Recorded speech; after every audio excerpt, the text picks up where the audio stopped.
how to hide a Webflow section. So first, pick on the section that you want to hide. So for example, I want to hide this white section here. Okay, this design, the white design. So let's go to the design layout page. Then just click on this section here.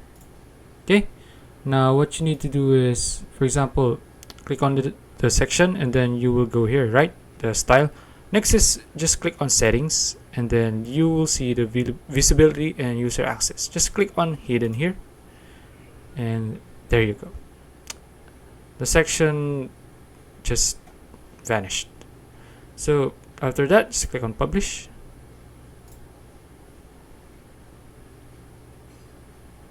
Okay, let's wait for it. Okay, now let's just refresh this, and there you go. So if you want to get it back, just close it and turn it to visible, publish it again.